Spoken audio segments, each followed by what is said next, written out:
বছর বয়স। গাউসে পাক জিগায়, আব্বু কান্দেন কেন? ওই যে বাবা ভাগ। ও ভাগ।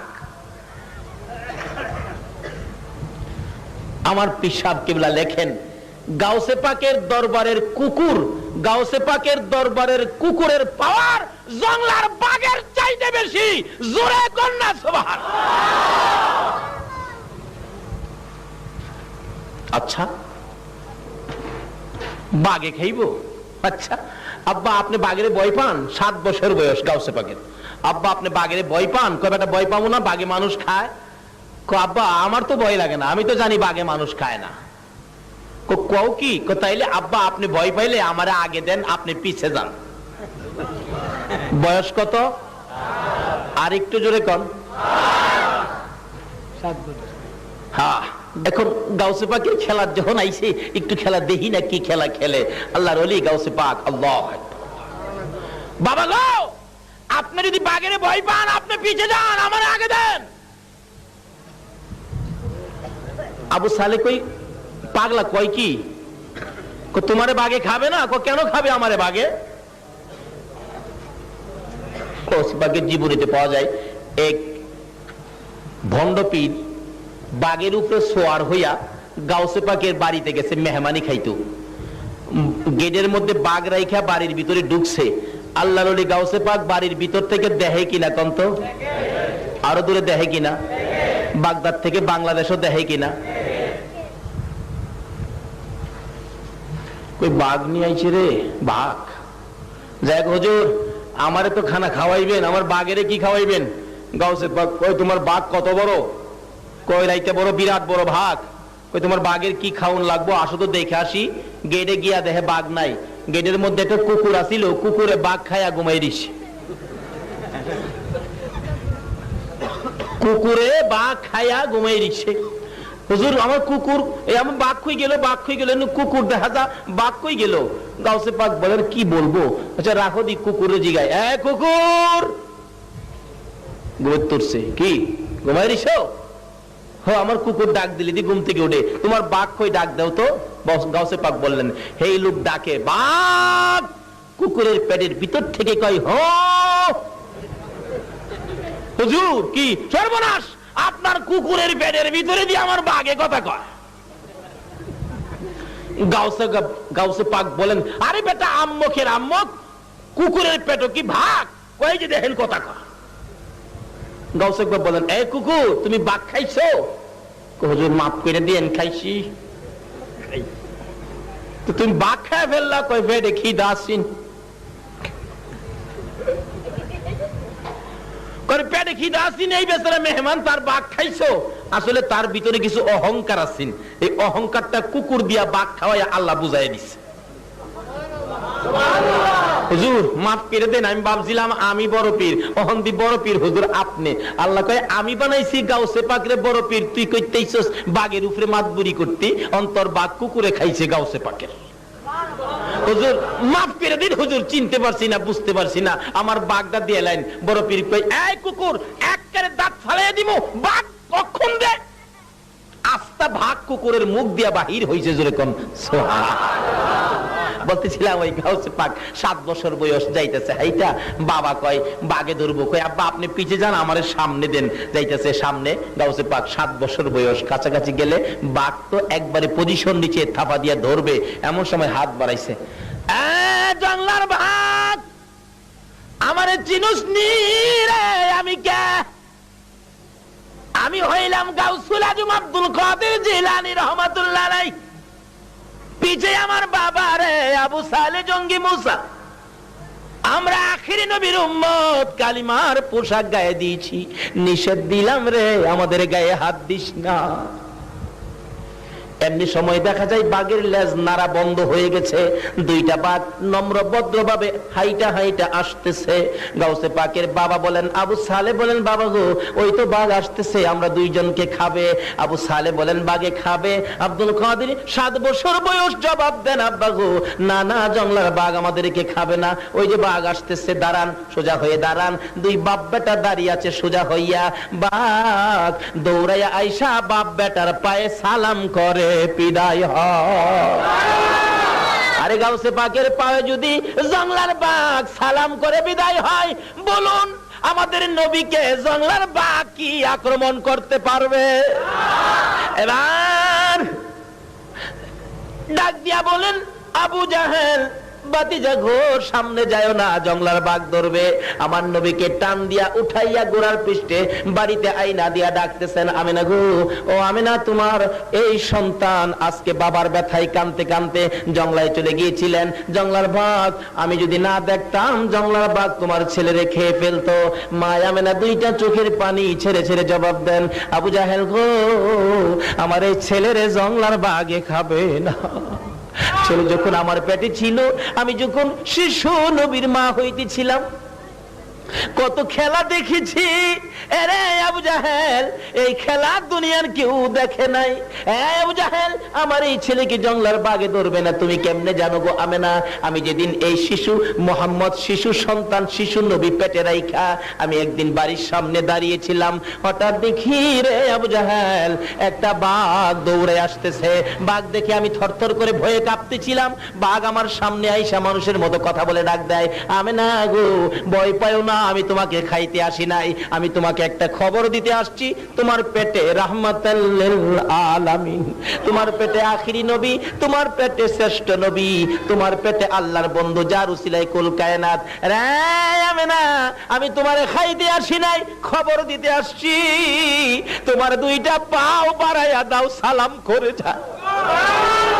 আমেনা বলেন, আবু জাহেল রে, যে নবীর মা হওয়ার পরে জংলার বাঘে আমারে সালাম করে রে, আমার এই নবী শিশু নবী রে জংলার বাঘ কোনদিন ধরবে না। রে আবু জাহেল, এই ভাগ আমার সন্তানকে ধরবে না, তাহলে তোমার সন্তান কেন কান্দে?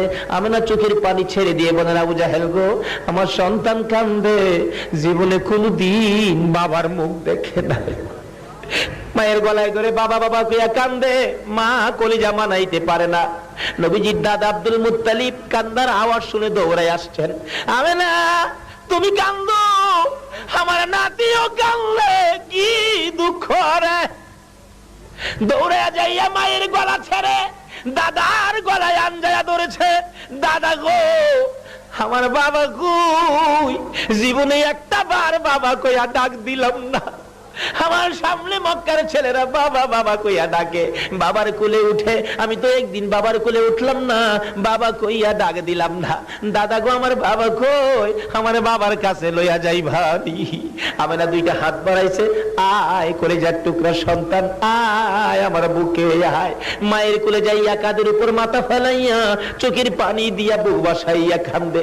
আমার নবীর দাদা আব্দুল মুত্তালিব বলতেছেন, আমেনা গো, উম্মে আইমানকে সঙ্গে দিলাম, আর দুইজনকে সঙ্গে দিলাম, 5 জনের কাফেলা বানাইয়া একটু মদিনায় চলে যাও না। মদিনায় আমার কলিজার টুকরা খাজা আব্দুল্লাহ মদিনার জমিনে ঘুমাইয়াছে। আমেনা, আমার আদুরের নাতিকে তার বাবার কবরটাও যদি দেখাইয়া আনো গো, আমার মন বলে আমার নাতি কলিজায় শান্তি পাবে। আমার নবীর দাদা নাতিরে পাঠাইয়া দেয় বাবার কবর জিয়ারতে। এখন কবর জিয়ারতে যাওয়া নিষেধ হইয়া যায়, দেয় কিনা? নিষেধ দেয় কিনা? অলির দরবারে যাওন যাইতো না, মাজারে যাওন যাইতো না, কয় কিনা? কয় কিনা? কি বলেন? অথচ বিপদে পড়লে অলির কাম লাগে, লাগেনিও? যখন ঘূর্ণিঝড়, ঝড় তুফান, বর্ষা, বন্যা, বাংলাদেশ পানির নিচে চলে যায়, বিপদে পড়লে বুঝি অলি আল্লাহর বাংলাদেশ, আর সুযোগ পাইলে বুঝি শাহজালালের মাজারে বোমা। দুঃখ লাগে ভাইসা। এই বাংলাদেশ অলির দেশ, বলুন কার দেশ? শত শত অলি, তার মধ্যে চট্টগ্রামবাসী আপনারা, আপনাদের জীবন ধন্য। বাংলাদেশের মধ্যে সবচেয়ে বেশি অলির খেলা হলো চট্টগ্রামে, দ্বিতীয়ত অলির খেলা হলো সিলেটের জমিনে। দুইটা জমিনে অলির খেলা, যেহেতু পাহাড়ি এলাকা, আল্লাহর অলিরা নিরিবিলি থাকতেন, আল্লাহকে ডাকতেন, বন্ধুত্বের রশি আমার আল্লাহর সাথে লাগাইতেন নবীর দেওয়া রাস্তা দিয়া। বলুন কার দেওয়া রাস্তায়? বলতেছিলাম দয়ার নবী, মায়ার নবী 5 জনের কাফেলার সঙ্গে দাদা আব্দুল মুত্তালিবের নির্দেশে মার কুলে হয়ে উঠে মার গলায় ধরে রওনা করলেন, মদিনায় যাবে বাবার কবর জিয়ারতে। বলুন কার কবর জিয়ারতে? কোত্থেকে শুরু হয়ে যায়? যাইতে যাইতে যাইতে যাইতে মক্কা নগর পার হইয়া মদিনায় যাইয়া গো আমেনা আব্দুল্লাহর কবরের পাশে যাইয়া কবরটা দেখে দূর থেকে কাঁদতেছে, হয়তো আব্দুল্লাহর কবর দেখা যায়, হয়তো আব্দুল্লাহর মাজার দেখা যায়। আমার নবী 6 বছর বয়স, মার কুল থেকে মায়ের চোখের পানিগুলো মুছে মুছে প্রশ্ন করেন, মা মা গো ওইদিকে তাকাইয়া তাকাইয়া কেন কান্দো? আমার নবী তো আর কোনোদিন বাবার কবর দেখে নাই, মা কেন কান্দো জানতে চাই।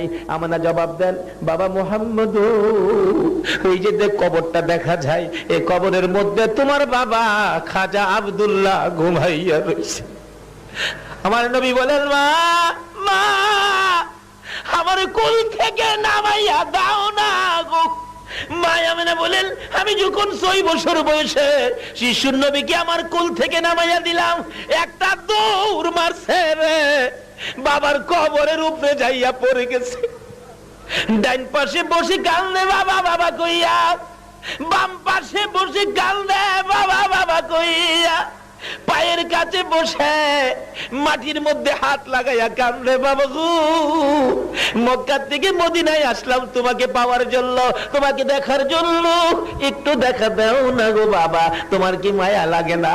আমি জীবনে কোনোদিন তোমার কোলে উঠলাম না, 2টা হাত বাড়াইয়া দাও না, আমি তোমার কোলে উঠবো গো বাবা।